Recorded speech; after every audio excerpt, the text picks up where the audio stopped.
Hello everyone, my name is Nathan, and today's video comes from the lovely members of my Patreon, where they voted at the $15 tier for me to draw every Drawfee Pokemon. Now, I know this is an extremely popular series on the Drawfee program. I am aware that there's a whole playlist of these guys, but surely there can't be that many parody Pokemon, right? Right? Oh no. Oh no. Yeah! It's bad, y'all.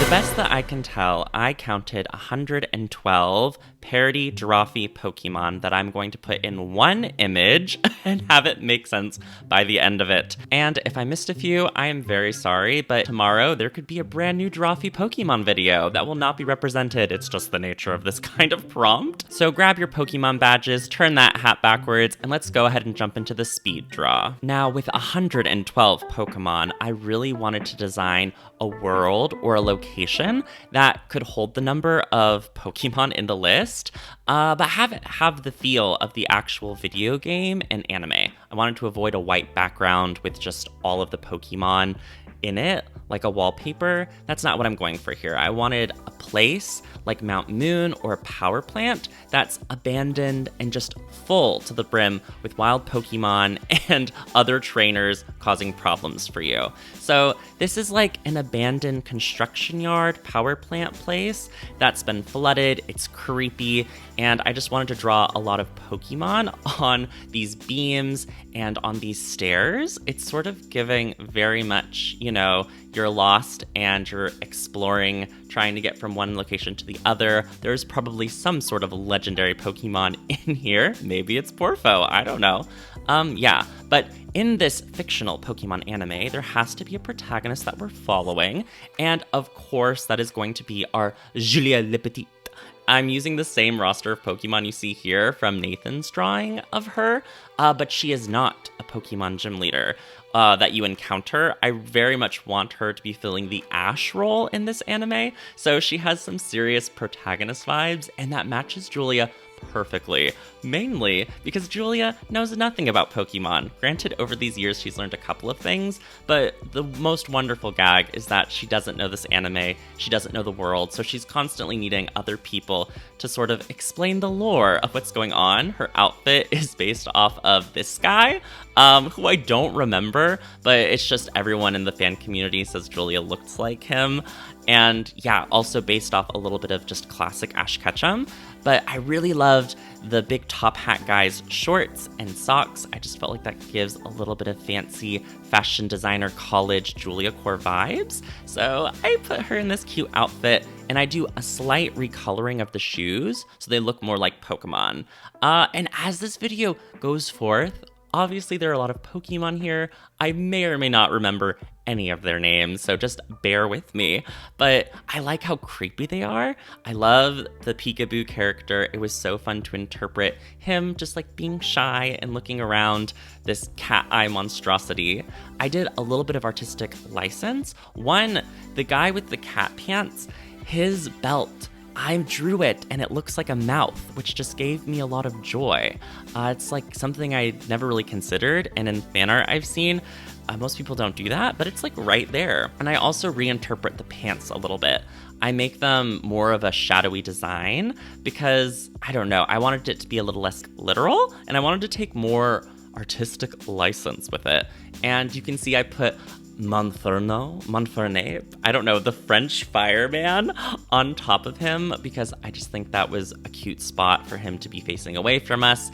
And I like that he's petting the little cat growth on the...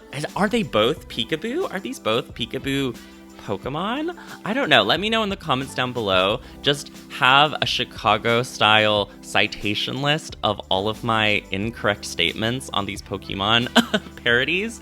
Yeah, correct me down below. That would be super helpful. You can see below the spiral staircase, sort of at the very, very bottom of this huge construction yard, I put that dark fairy Pokemon that's like a giant with his 1 foot out. I crammed him down there just because he's so huge. In my mind, that's the Pokemon that Julia is like on her way to discover, like, this is the level where she's going to catch him. Yeah, so he's not part of the party yet, but he will be. That, you know, the guy with the green foot and the purple fur down there, I see you. She's coming after you. And yeah, now that we're coloring Julia a little bit, it's just going to be one moment until those shorts become a pretty red. That way we have a nice primary color scheme on her. And then the little pop of red at the bottom of the shoes before we jump to our next victim. Ooh, not victim, but Drawfee member, which is Karina. I love her design as a dragon gym leader. So good. It's the same outfit, 1-to-1. I based her off Brock, who is iconic. That means that this version of Karina has her own gym, is the first gym leader that is battled against by our Julia character. And yeah, I just loved all of the vibes of Brock from the anime, particularly how he's obsessed with Officer Jenny and Nurse Joy. That gave me so much life as a little kid. I love when Misty would pull his ear, so I just liked that motif going on for the dynamic of this video. And you've seen Drawfee, you know how they act together.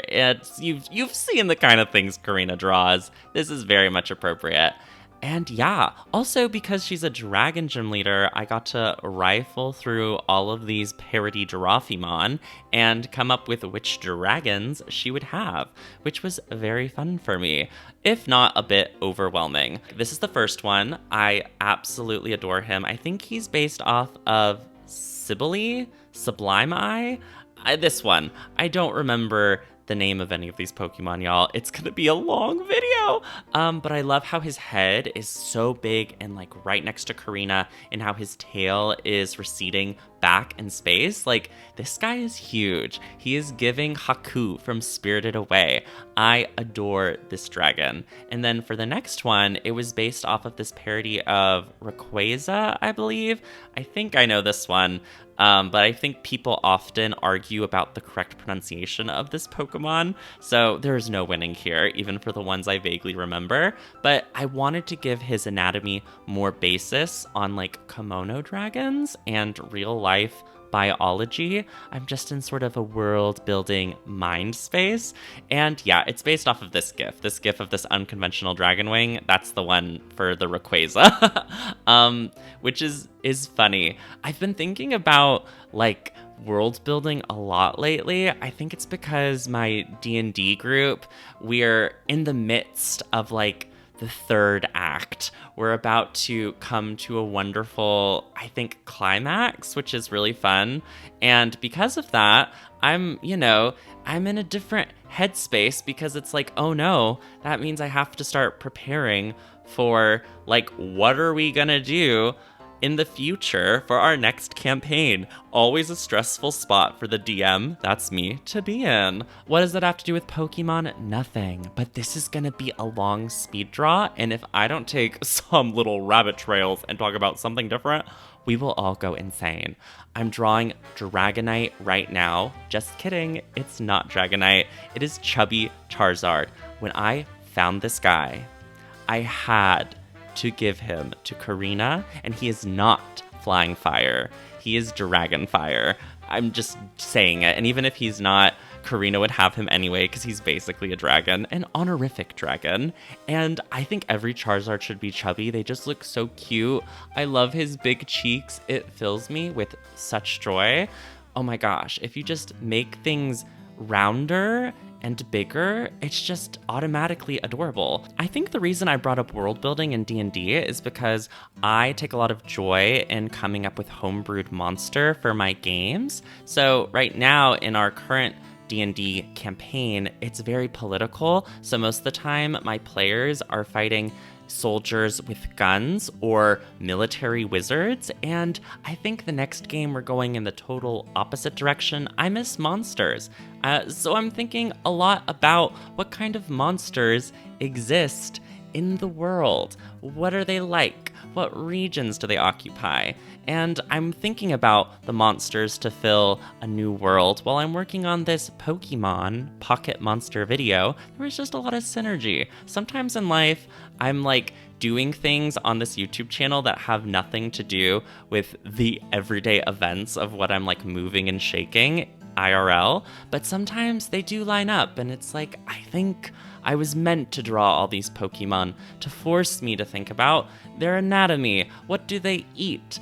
I don't know. Is this a video about Drawfee? I better get back on track. Yeah, one of these guys is a ghost dragon, and he's very creepy, and I like him a lot. Another one is a dragon that Jacob drew, and the third is just Garurumon, who I think was in literally the first or second parody Drawfee Pokemon video. He is a Digimon, but he was in it, so he counts. So of course he goes to Karina, and he is constantly orbited by a Patamon and a Corsola. See how I actually know the names of those ones? It's because they were in my childhood, actually. We're just finishing up the coloring for this team. I obviously took the reference images in mind, especially the ones where it's the most one-to-one, but I do take some liberties just whenever, I don't know, I feel like it, or I feel like there's too much of one color, particularly on the Rayquaza one. It's more of pistachio and less of like a dried green. I'm so pretentious when I talk about colors. I love myself.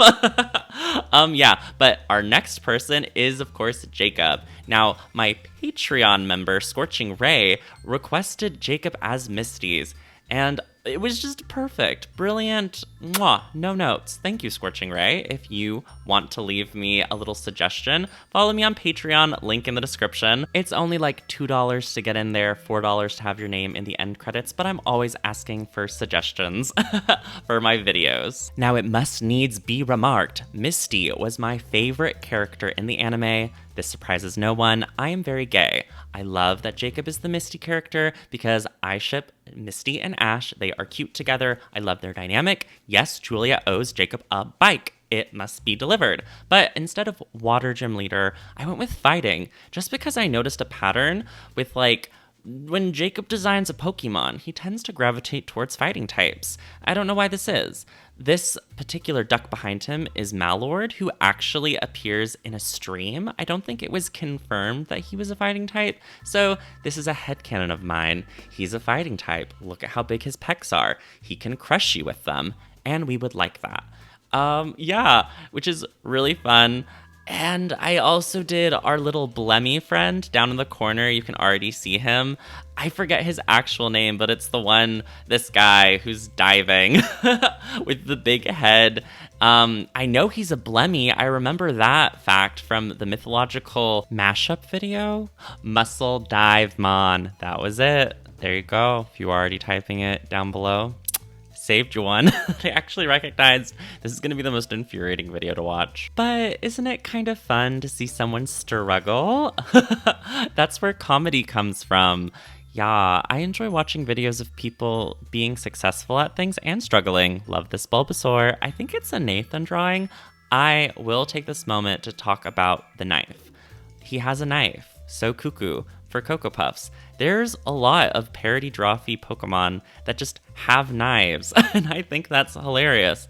I had to make some calls on whether or not to include some Pokemon in the video, because sometimes they just draw a very accurate Pokemon. Those are obviously not shown here. There has to be some sort of changing of type or some small comedic change in order to justify them being in the image. And that includes a Caterpie with a knife who will appear later on in the video. I'll point him out when he pops by. He's far in the background though, so he's a little pixelated. He looks a lot like the early games. Another Pokemon that I'm adding is this guy. He's a spinning fighting type that is sort of an homage to, I think, Hitmontop, which is one of my favorite of the Hitmonlee, Hitmonchamp. Hitmontop, obviously. Spinning, cute, adorable. I like that he has these big center block things to bash you with. I also like that he has Goku pants. What a lovely Pokemon. And yeah, he does bring up an interesting thing, which I will talk about a little later on in this video as well, which is sometimes Pokemon are just guys, which is very strange to me. This is just a muscular man who's spinning. Fun to draw in perspective, but a little strange when you consider the nature of this world and what constitutes as not human. I guess it's just because this guy can only say his name, but he's very cognizant.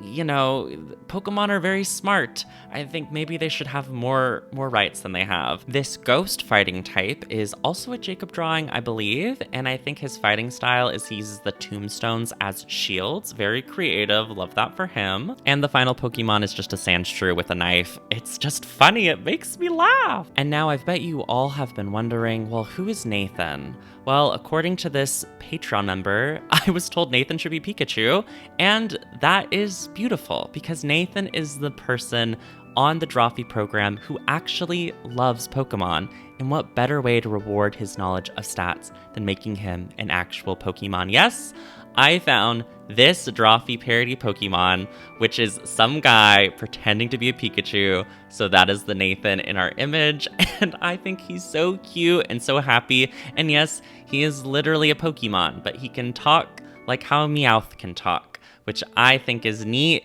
and he's on nobody's team, he's not in a Pokeball, he's just chillin'. Then we have Spencer and Jonah. I had a Patreon member say that they should make up our Jesse and James Team Rocket enemies. I love Jesse and James. And of course, we need to have a Team Rocket run-in for our anime. So I drew them inside these really cool poses. And yeah, I'm not going to assign which one is which because they're both uniquely themselves. But I will say it was fun choosing this Pokemon because Jessie in the anime had a lick-a-tongue, which I thought was so funny as a kid. And this is just a big tongue guy. So obviously I had to include it on the roster. And for coughing, I went with this Frostlass that Julia drew because I don't have a good reason. I don't know. I just liked her and she seemed creepy. So that was why she's on the team. She was a bit challenging to draw just because she just has a woman's face. It's very odd. And I felt like making it long and pointy and keeping that accurate was actually very important to having her still read as a Pokemon and not as a mysterious ghost lady. The Ekans or Arbok, Cobra and Snake spelled backwards Pokemon, I don't know if I'm pronouncing them correctly, is being fulfilled by this Fire Snake Cobra that is also from that Pokemon stream where they were trying to figure out, oh, what are the evolutions going to look like? And last but not least, my Meowth stand-in is Axler, who was designed by Julia, I'm pretty sure, in the AI generated video. I love that I remembered that and that his name is in the image. And that finishes our Team Rocket team. Obviously, I still have to color them, but they're essentially done. I don't do anything crazy with the colors, and I'll take this moment to tell you the next little team of Pokemon is actually a friend of the channel. I reached out to none other than Rebecca Roney, and I was just like, hey, I'm doing a video. What kind of Pokemon would you have if you were a trainer? And they most graciously responded, but they had no idea that this was a parody video, which I find delightful. So they gave me the incredible gift of actually naming 3 real Pokemon, which was a perfect jumping off point. So I draw her in the background on this balance beam walking by, and I'm going to include those 3 Pokemon to this drawing. So the first one is the easiest, our Scraggy, and there actually was a Scraggy parody that I found from one of the videos who has the mohawk that he's rocking. A 1-to-1, very easy. And the other 2, not so lucky. I had to take some creative liberties. So I think I will talk about Toxel next. Very cute Pokemon. So who has the same vibes, the same energy? This guy. Half-lidded eyes, an element on the forehead. The liberties that I took was turning that mud into a proper crystal. So the silhouette was the same, and when they're in the same pose, you can really believe that that is a Earth parody version of Toxel. And then for Kecleon, who is this beautiful iguana, I found out that this Julia drawing penguin guy, same energy. So I put that little one right in between the other two, and I just felt like it was a really good team. It was really, really fun drawing Reb, as always. I love her colors for her avatar, the hair. It's just so pretty and cute. It makes me so happy. If you haven't followed Reb, definitely check her out. They are so cool, especially on Twitch. Link down below. So down in the corner, I don't know if you're aware of this meme, which is like a dad walking in and saying, "Son, we need to talk about the kind of Pokemon that you're catching." I find that hilarious. So I wanted to make an homage to that image with, I drew Red with a whole bunch of just really muscular Pokemon and his father walking down the stairs, utterly confused and worried. And I'm sort of also taking some inspiration from that other meme, which is like, "How are you doing, son?" or "Are you winning, son?" That was the vibes I wanted the dad to have. Here you can see them. We're all closed up and we're getting into these beautiful inks. I include this electric fairy type, normally Fire Cat Pokemon. That's a Karina drawing. Look at those big pecs. Basically, any of the Drawfee Pokemon that are just men, muscular men, I got to include here in my little joke, which gave me a lot of joy. I will also take this moment to tell you, this image, the perspective, wackadoodle. Absolutely wackadoodle. And my priorities here is not to have everything be 100% perspective accurate. We're just going for vibes. There's a lot of panels and, metal beams that should be in the foreground. The Pokemon take precedent. They will sometimes be right in front of the image. This is just for fun, y'all. I'm not doing this as serious concept art, or I don't know, it's not in a comic to be published.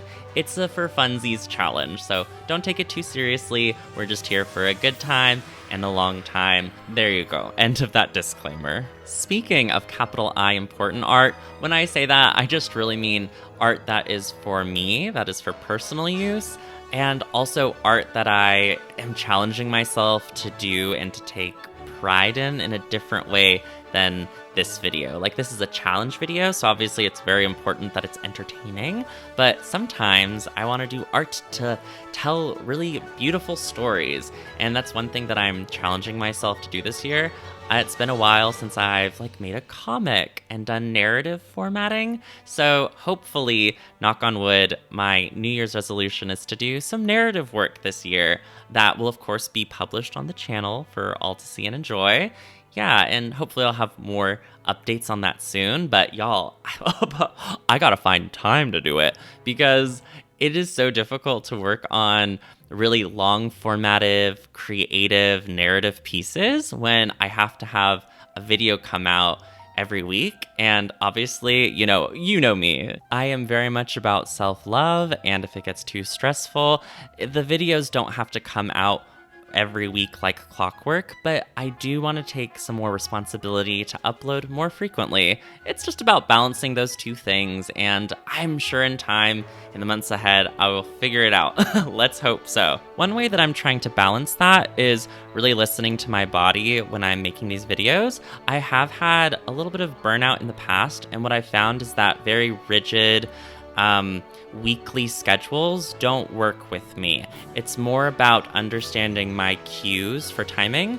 I'll give you an example. So I used to be not taking any days off. I was just always drawing or editing. And I was like, okay, this isn't good. It causes me to burn out. So I'm going to take weekends off. Now that was a problem because sometimes the weekends are days right before I'm about to upload a video, and it's like, oh gosh, I have to work. So I would be like, oh, I'm just gonna skip this one weekend. Or I would try to be like, okay, actually, my weekend is gonna be on Tuesday and Monday. That's my new weekend. I'm gonna stick to it.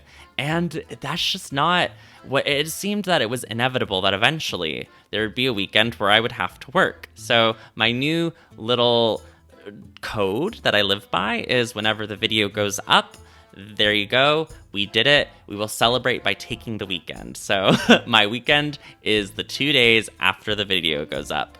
that just works much better for me, and it's been working so far. We'll see how it goes. Maybe I'll update you in 2025 next year, and we'll see if that's still true. Also, back to the image, I'm just finishing up coloring my favorite Pokemon, which is this person holding these keys. I love his masks. I love his vibes. Drawfee, please make merch of him. I love him so much. He just looks like such a trickster. I am in love with that Pokemon. He was my absolute favorite out of all of the ones I drew. I'm glad that I realized where I was in the video before I completely skipped over him. All right, now I'm about to finish up doing these topside Pokemons and this big gooseberry fool and this other AI-generated monstrosity to work on more of our little fishies. So in a second, we're about to zoom in. Here we go. And I'm doing this beautiful little fairy type boat canoe paddling quadrilateral. It's not a trio, it's a quintet is 5. I don't know. They're from a more recent Drawfee Pokemon video by Karina. I was obsessed with them, so I knew I wanted to have an area of water towards the bottom of the composition where all of the fish could go, and on top of the surface of the water would be those beautiful fairy water types just vibing. They're so cute.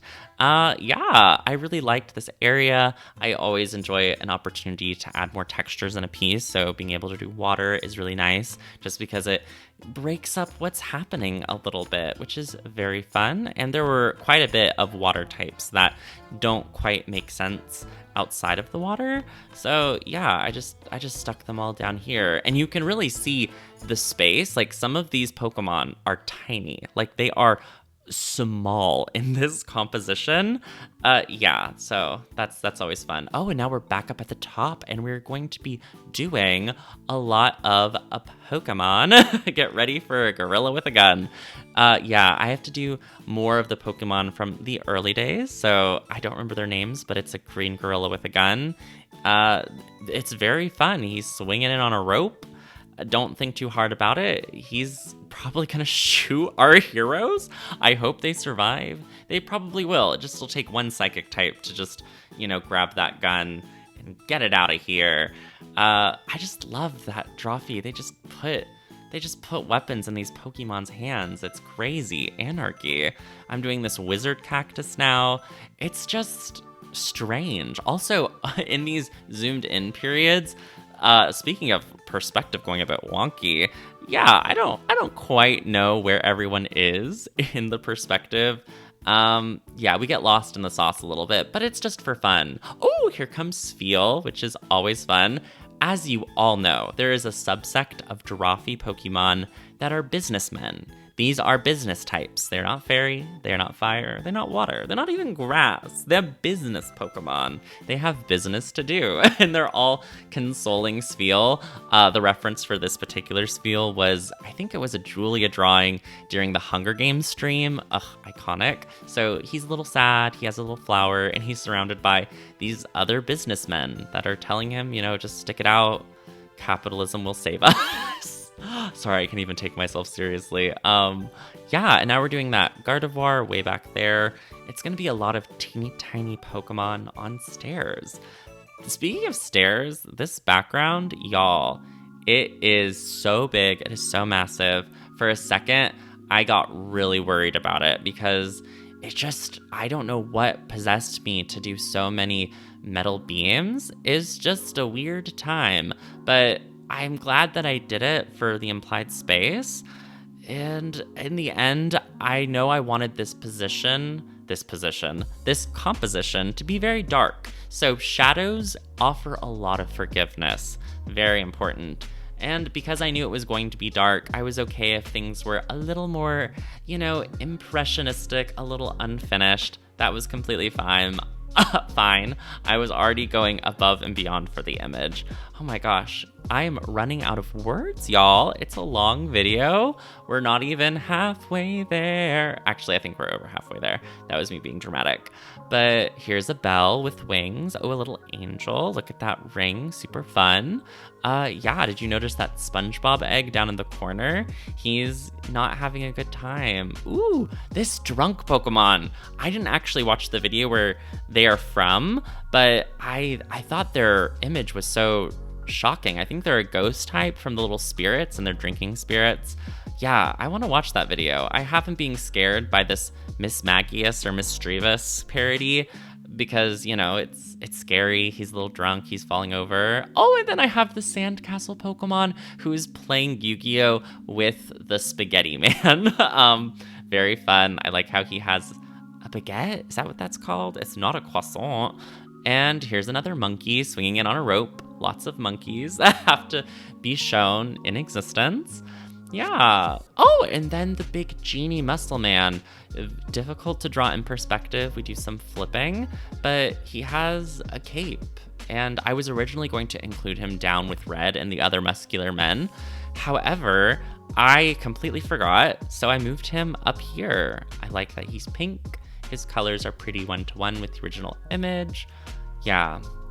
Our faves, look at them go. Okay, now we're over on the other side of the image, and guess what? It's more Pokemon. I'm about to draw this bunny in a full suit of armor fighting this capybara Pokemon that is also in a suit of armor. They're giving very much a samurai. They're in a duel to the death. It is not clickbait, even if the other one faints. It's a serious thing. This is a fighting simulator that these adorable animals go on, and I just have to be truthful to that. The monstrosity abominations, nightmare fuels, are in the other corner. You can see them there. I sort of wanted them all kind of far away from, you know, sort of blending in with the background. Those are all from this video series where the Drawfee crew, because Julia is the most iconic, they tried to draw Pokemon in the way that Julia would. Great concept. But now I should be talking about the giant, you know, not elephant, but gorilla in the room. There was, of course, this huge version of, I don't know what this Gigamax Pokemon is called, but he is really big. I know that about Gigamax Pokemon, if I'm even saying that word correctly. And speaking of textures, just like in one corner of the image, we had all that water. Wood is different than steel. It gave me another more warm, naturalistic colors to sort of bring into the image, and just a different texture, which at this point, give me anything. Give me leaves. I want out. I was very looking forward to, you know, having those beautiful bark. It filled me with joy. And also, him being so big and so far away, it was delightful, because it's like really playing with this perspective in a fun way. Yeah, I would not want to fight this giant Donkey Kong guy. It would not be fun. How do you even catch him in a Pokeball? I don't know the rules of this universe anymore. Me and my roommate, we always joke that the last time we played Pokemon, they had just introduced Sudowoodo. Do you remember Sudowoodo? I do. I don't remember anyone after Sudowoodo. I gotta catch up with the kids. They have all these new gens.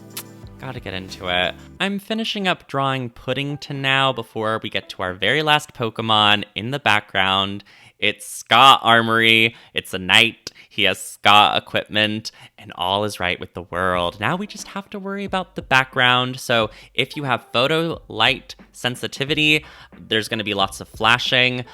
Just be warned, my adjustment layers go a little crazy. So yeah, I'm just finishing up drawing these stairs in perspective. Every artist's statement and truth they live by. I'm being facetious, but it does look great, and I'm glad that I went all out with this background. The white void, though, is really causing some cognitive dissonance. Don't worry. There it is. These shadows and spotlights. I like to imagine that the roof has some cracks or damage in it, which allow these just beams of moonlight to come in. And yeah, I love how the image comes together. I think having those dark shadows really covers over a multitude of sins. And I also love the shade of blue in the background. I make it a little more green just because I really wanted all of the reds in the front, specifically like Julia's shorts and Jacob's boxing gloves and the sleeves on Karina, to really come forward. So by having those blue indigos just become a little more green, it helps neutralize some of the reds in the background. I do the water in the corner, of course. Gotta make sure everything is up and kosher. There's that green. Did you see it happen? So it kind of knocks back a lot of the reds that are in the background, which helps our foreground figures be oh so beautiful. I really love this. You can see I'm just touching up the fire to really make Monferno, or whatever he's called, and that fire snake stand out. We clean up these bars, and this is the finished image. We did it! Every single Drawfee Pokemon. Now let me know in the comments down below all of the Drawfee Pokemon that I forgot and missed, because let's be honest, there have to be a couple. And yeah, please feel free to like and subscribe if you want to support the channel so I can keep making videos just like this. Please check me out on Patreon, link in the description down below, where for just a couple bucks a month you can have your name in the end credits. And speaking of end credits, here they are now. Special thanks to Anna Sophia Boyd, Axelius the Great, Bodhi, Blue Uwu, Kay Clark, Christopher, Dabadudu, Dax Quinn, Aaron Martin, Emoe, Gay Jarris, J. Johar, JD Boy 2000, Johan, Kitsune Chibiko, Lucky Paradox, Melon, Mild Mothman, Native Runner, Orion Amastasia, Pinecone, Potion Cellar Door, Rin, Scorching Ray, Sir Camelot, Smalls the Sax Jammer, Shenanigans, Tad the Turtle, Tarthalinor, The Real Michael, Thumper Daytime, Thony, Tortilla Chips, Tuesdays Anyways, Tundra Katie Bean, and Tuppence Pies. Thank you so much for watching. My name is Nathan, and I'll upload a new video real soon. Bye!